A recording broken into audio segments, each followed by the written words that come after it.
накратко што е менса? Вака звучи многу така провокативно, Менса е малку таинствено. меѓународна организација на глобално ниво, која што опфаќа членови со надпросечна интелигенција. Како се доаѓа до Менса? Со тестирање кој што се спроведува во живо и го организираат локалните Менса организации, бидејќи секоја држава, јас мислам дека е секоја држава во светот, не ме фаќате за збор, меѓутоа е глобална организација, спроведува тестови во локалната држава. Тестовите се по стандардни модели кои што се прифатени глобално, за да може да се направи споредба на коефициентот на интелигенција кај населението на сите држави и тоа да биде еднакво, рамноправно. Всушност, Значи нема одговарање на прашања, на нема на некаков јазик, прашања, невербални се тестовите. вербални. Колку членови има кај нас?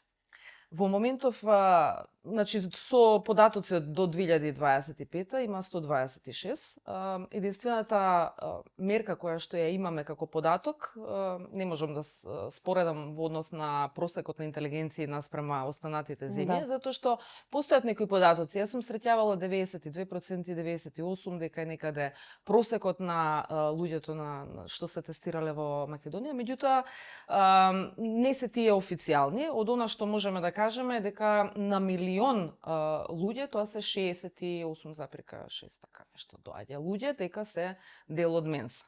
И сега не сите се тестираат. Значи не секој сака да се тестира или пак нема потреба или едноставно се реализирал во кариера понатаму, не му треба некаква потврда за да некој му каже дека да, имаш висок коефициент на интелигенција или едноставно не гледа потреба да го направи тоа. А можеби се плашат. Можеби се плашат дека се доживуваат, дека се веројатно над просекот на интелигентни луѓе, но се плашат да не им покаже тестот дека можеби не е така. Па мислам дека најголемата причина поради која што не се јавуваат луѓе на тестирање е токму таа што ја спомена ти, затоа што како понатаму ќе делува тоа психолошки кај самиот човек кој што ќе го зеде тестот, нели, да се тестира и да види што ако не успее. Инаку тестирањето може да се спроведе максимум 3 пати во текот на животот, со одреден распон на период кој што мора да помине. Значи не може од, да речеме, недела за недела сега па не да се успееш, тестира, последната недела да иако пробаш пак. тестирањето јонака се на периоди, тоа не е многу често, бидејќи немаме толку луѓе кои што сакаат да се тестираат, не е ни големо нели населението во самата држава, така што сакам да кажам голема бројка. Може би е добро да кажеме дека резултатите се тајни, така? Тајни се, дали ќе успее или нема да успее некој да влезе во психолог кој што има само достапност до резултатите и никој друг нема достапност до резултатите и токму поради тоа не е ништо страшно ако некој сака да се тестира и да едноставно да види во кој е ниво на коефициент на интелигенција спаѓа. Членството е автоматско, например, не знам, доколку нели на тестот се постигне резултат, колку треба да е? 140? Па 132 по Стенфорд Бинет скалата. Автоматски станува член на Менса или само доколку сака? Само доколку сака, значи откако ќе бидат резултатите прибрани, ќе се анализираат и така натаму со Менса Интернационал, значи тоа со меѓународната Менса е соработка. Потоа само се испраќа мејл до тој кој што се тестирал и коефициентот на интелигенција се соопштува и само тој го знае, ако сака понатаму може да го сподели. Тоа е всушност 132 по Стенфорд Бинет скалата е 2% во надпросечно интелигентните луѓе на глобално ниво, значи во светот. Ти си уште во потесен круг? Па во потесен, да. Јас нема да соопштам за да мислам да не дојде некој може да помисли се фали. Кристина, те молам, значи да ги утепаме сите стереотипи за жени со плава коса. Дека тоа нема врска, дека се друго се стереотипи. Кај мене јас сум во 1% на надпросечно интелигентни, што значи тоа доаѓа некој над, ајде да речеме минимумот на прагот е 142 па нагоре. Како надпросечно интелигентен човек ги перципира останатите луѓе во неговата околина и во неговото секојдневие, особено оние кои што сметаат за себе си дека се попаметни, поискусни? Јас лично сум човеколюбец. Мислам, јас сум и генерално алтруист, така пораснав. Од дете бев таква. Животот не учи поинаку. Да растеме, нели, не учи на лоша средина некогаш, во лоше друштво. едноставно приликите можат да бидат различни. Не значи дека секој што има надпросечна интелигенција ќе може тоа да го представи, па сите да речат, овој сигурно е Некогаш и надпросечно искуството интелигентен. сигурно животно игра Убедливо. Во коефициентот на интелигенција игра генезата улога од 40 до 60%, барем така покажуваат анализите и официјалните истражувања. Дел игра улога самата околина, развојот, воспитувањето. Воспитувањето е една од најважните мерки исто така за поттикнување, затоа што генезата го прави своето, меѓутоа понатаму градењето на личноста е од се она што го обкружува. Како може човек кој што има потенцијали, значи има некаква своја природна интелигенција, да работи на тоа за да, да речеме, да го усовршува таа своја острина, да речеме, во размислувањето? Прво е природен, значи тоа е како природен фактор. Природна интелигенција доаѓа наследно, рековме околината влијае.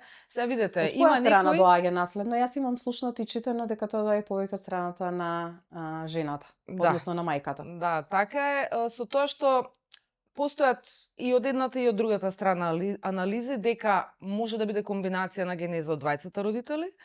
Меѓутоа, наследниот фактор го пренесува X хромозомот. Знаеме дека жената поседува XX, нели мажот XY. И токму заради тоа поголемиот фактор е кај жената. Можат двајцата, но повеќе од друга од страна, жената. во универзитетско истражување во Англија, 27.000 деца биле предмет на испитување и на анализа. Се смета дека кај сите 27.000 има мајчиното воспитување, односно ако е да речеме генетски факторот кај мајката, таа со самото воспитување има на некој начин поклопување во генезата и тој ист, па дури и поголем потенцијал на коефициент на интелигенција. Значи така се смета, меѓутоа официјално не можам да застанам позади тие бројки, сепак анализите и сама не сум ги правела. Но еве гледам ке ќерка ми, јас сум нели веќе во Менса како член, има некои знаци на она што јас сум била како дете и сум се развивала на таков начин. Преемотивна е прво.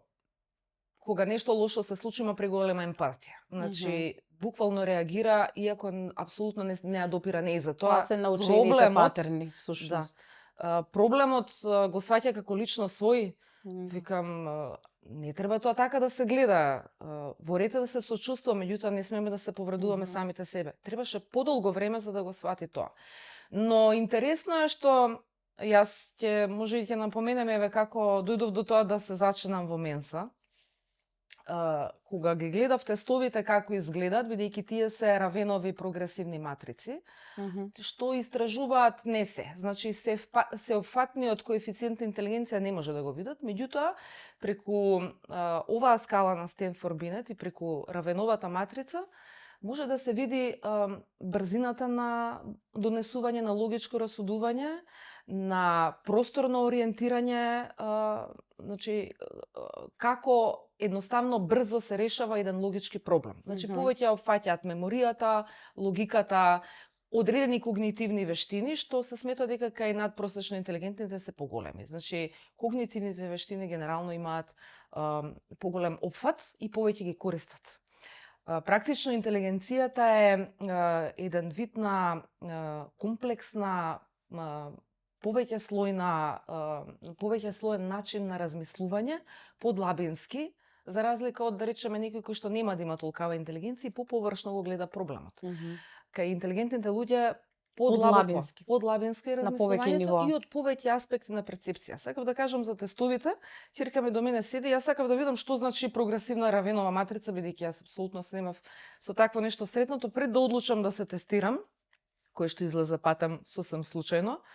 И седи до мене, викам првиве прашања реши ги од равенова матрица, значи кај нас на Facebook на Менса организацијата има еден тест кој што е од Норвешка, споделена јавно за сите општо. Значи може да се вежба практично. Може да се види, односно не да се вежба, туку да се види не може да се вежба зашто секогаш тестовите се различни. Кој е системот на тестирање? Така, сепак треба да знаеме што е, не е вербален и токму заради тоа, значи има еден патерн, шема на решавање, што треба да следи. И тој патерн треба логички, тој што го гледа да го размисли многу брзо, бидејќи во самото тестирање во Менса има 40 прашања што треба да се решат за 20 минути. Самиот момент кога знаете дека треба да решите прашање за 30 секунди е дополнителен притисок. Убедливо, да. И Ќерка ми како што ја гледаше, ми покажува само вика ова. Имаше, тоа беше пред 2 години, значи она имала 8, сега ќе има 10. На 8 години ми вика овој одговор. Јас го гледам, значи шемата ја разликува. Дојдовме до некој степен. Прогресивна матрица е затоа што тежината на прашањата се зголемуваат. Веќе до 40-тото прашање навистина треба да си фокусиран. Гени. Значи, генерално за да поминеш на тестот, мислам дека, сега не сум многу сигурна, сепак јас членувам во Менса, не ја работам Менса. Мислам дека од прилика до кај 5 одговори може да се погрешни. Тука некаде за да се фати прагот на минимум, значи 35 треба да се точни. Она дојде да речеме до некое 15, можеби така нешто, без проблем да ги одговори.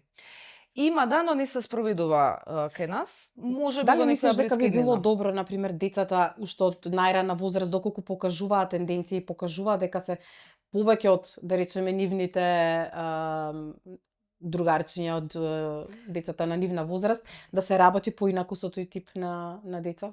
Доколку има кој во државата да работи со тој тип на деца? Немам некое посебно размислување, има повеќе аспекти. Еве сега да го размислиме од повеќе аспекти прашањето.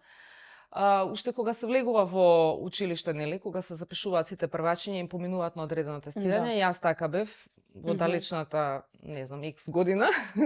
Одамна беше. Моите деца беа истото го поминуваа. Да, сите го поминуваме, меѓутоа психологот рече дека јас можам директно во трето оделение да се запишам во училиштето.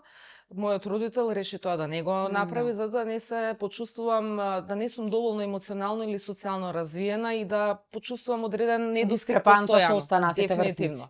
Иако интересен е фактот дека понатаму јас секогаш се дружев со повозрасни од прилика 2 години. Кај повозрасните, нели, децата имаат огромна разлика во развојот, 1 година значи многу за нив. Да. И убедливо се наоѓав кај повозрасните. Сето тоа после се изнивелира кога станав јас возрасна. Она што велат стрит смарт, дека мораш да го стекнеш искуството малку и на улица со своите врски. Така што тоа е еден аспект, нели, во училиштето самиот психолог го надгледува детето, мислам, и ако има некој потенцијал, треба тоа да се поттикне, да, но од друга страна не би земала, повеќе би го следела јапонскиот модел на училиштата, каде што прво децата се учат на заедништво, на тоа заеднички да делуваат. Мене јапонскиот модел секогаш ми се допаѓал и општо и во бизнисот како работа, кога директорот не смета дека е само директор и треба таму да остане, туку едноставно може да се спушти до ниво на било кој вработен во институцијата и да седне со него и заедно да работат ако има одреден проблем.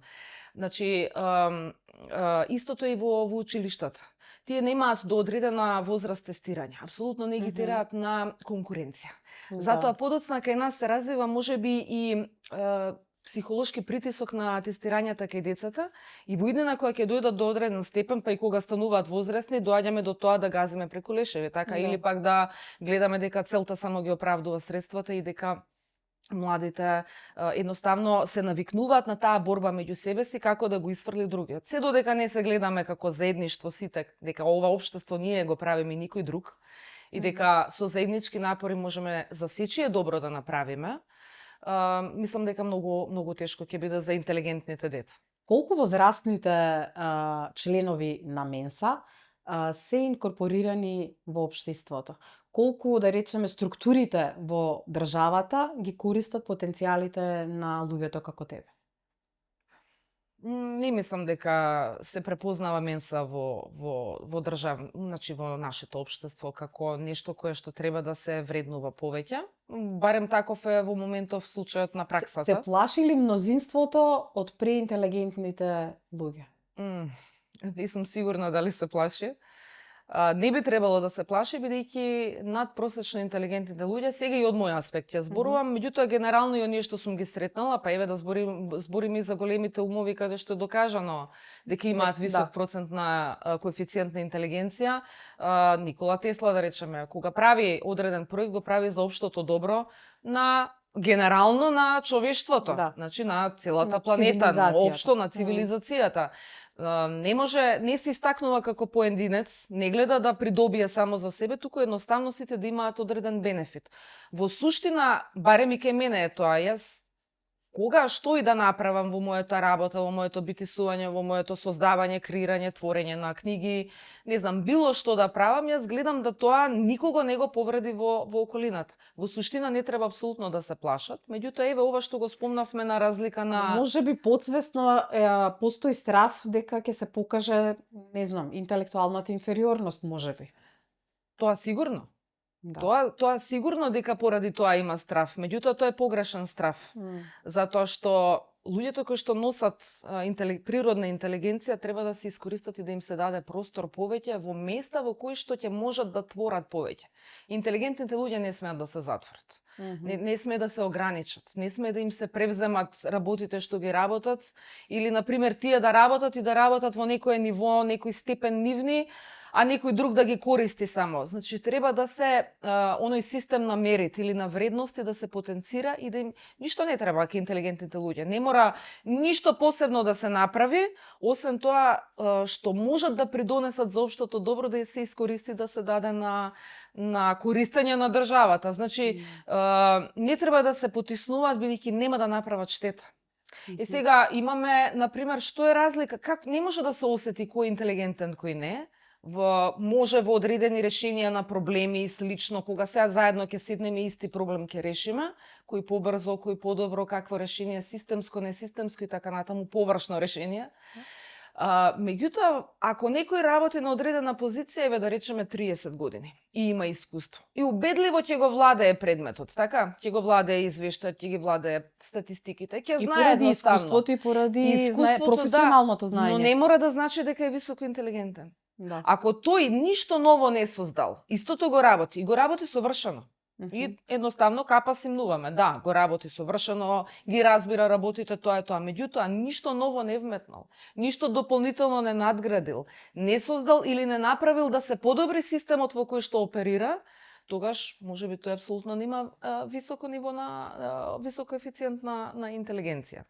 Сега со развојот на вештачката интелигенција, сите луѓе веќе чувствуваат дека можат да работат се и дека можат да стигнат кого било и дека апсолутно со алатките кои што ги имаат на располагање повеќе не постојат лимити за нив.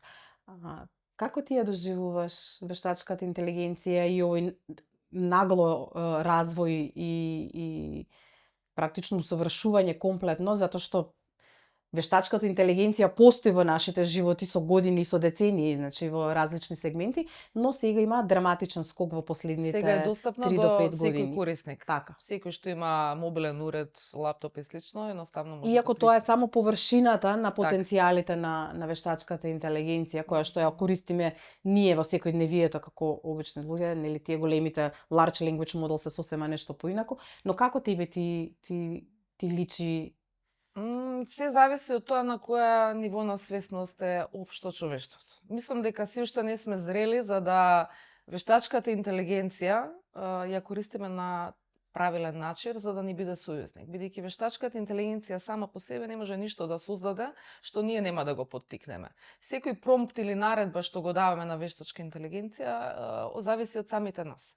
Во позадината секако дека работат алгоритми и машини, меѓутоа и не знам како ќе го надградат понатаму таа машина, тие што можат тоа да си го дозволат. Тоа не е обичниот човек. Да, научи од искуството на обичниот човек и учи по принципот на Учи, меѓутоа сепак има алгоритми. Не постои вештачка интелигенција што во моментов, во тој сегмент може во креацијата да го замени човекот, во искуството и во чувството, во емотивниот дел. Не знам како ќе се движат понатаму работите, но јас вештачката интелигенција гледам како сојузник во моментов. Не гледам опасност. За оние кои што се плашат од вештачката интелигенција, што можеш да кажеш?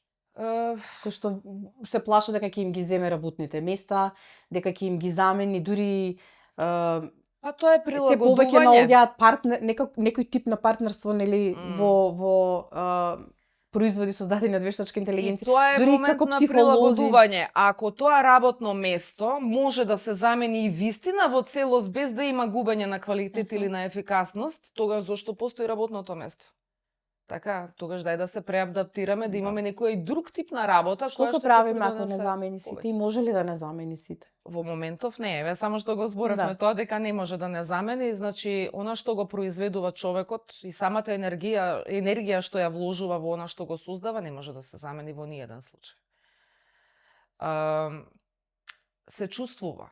Еве, од аспект на книгите, бидејќи јас пишувам книги, пишувам романи, И таму има пишување сериозна конкуренција од Има. книги кои што се напишани со вештачка интелигенција, со апликации. меѓутоа јас Се лично го чувствувам тоа и едноставно не ми се допаѓа. Не ми се допаѓа не од аспект на формулација, оди по патерни, оди по шеми, оди по алгоритми, речениците ги мести на исти начин. Дали мислиш дека не е тоа начин на изразување? Дека мнозинството на, да речеме, читатели или на публика може да го препознае по истиот принцип како што го препознаваш и ти? Претходно Не. кажавме дека ние како цивилизација дали сме се уште и во кое ниво сме на свесност да можеме да прифатиме, да бидеме заменети или да ги користиме правилно сите алатки кои што ни се нудат на вештачка интелигенција. Како што рековме, мислам дека може и малку порано доаѓа вештачката интелигенција отколку што човештвото е спремно. Верувам дека вештачката интелигенција ќе биде многу подобро искористена во Јапонија, каде што просекот на коефициент на интелигенција е повисок, бидејќи ќе има поинаква примена. Ќе се користи во медицина, ќе се користи во делови во кои што човекот сам едноставно не може. Значи никогаш не можеме ние да извадиме таква статистика со таа брзина како што ќе извади вештачката интелигенција. Меѓутоа, некако го гледам тоа како на дополнување и како кратење на време. Ако нешто може да ни донесе за поефикасно или попрецизно да го сработиме, зошто да не го искористиме? Се зависи од нас. Меѓутоа, ако ние располагаме, сега, не сакам никого да навредам, меѓутоа едноставно не располагаме со интелигенција, немаме доволно вештини, не размислуваме, не сакаме да размислуваме, не учиме секојдневно, кога ќе дојде до нас вештачката интелигенција, што? Што може да направи таа една индивидуа? Што ќе побара од вештачката? Не знам, сигурно некое прашање кое што нема потреба Па ни ќе да го побара праша. можеби, не знам, повеќе филтери, подобра слика, подобар кадар, видео кое што Тоа е само пак ќе во се нормални монтира. рамки. Збориме, еве, не сакам да навлегувам во травматизиран некој кој што има поинакво размислување. Едноставно еве сака да нанесе некому штета. Што понатаму, мислам? Процентот на луѓе кои што велат дека ги користат апликациите на вештачка интелигенција како свои лични психолози е загрижувачко висок. Да. Мислам, точно е тоа дека е така и мора да се научиме да го користиме она кое што нас ни недостига или времето кое што сакаме да го скратиме со вештачката интелигенција, меѓутоа да не навлегуваме до таа мера за да станеме некреативни, зависни, мрзливи. Имаше сега скоро некои видеа беа споделени по социјалните мрежи. ChatGPT, што можам да направам сега, да влезам во дуќанот или не? Па влези, работен ден е, влегува. Што да кажам сега? Добар ден, како сте? И таму кажува, сега ми влезе муштерија, што можам, дали да го услужам или не? Значи, се надевам дека до таа мера нема да дојде човештвото. Што може секој индивидуално од нас да направи во работата на себе, за да не биде лесно заменлив, а да ја задржи својата индивидуалност, својат личен печат, својата енергија? Токму тоа, личен печат и својата енергија. Буквално, она што го носи секој, луѓето имаат посебна енергија, имаат моќ на создавање, кај некој тоа е повеќе разбудено, кај некој помалку, мора да работат на себе за да одат напред. И генерално тоа во системот на она што го спомнував заедништво е нужен сегмент како сите би напреднале. Не е само да се гледа индивидуалниот успех и еве јас колку сум подобар од сите останати и тоа така нека остане, туку едноставно подобрувањето на себе си за да може да се подобри остатокот и благосостојбата на сите останати.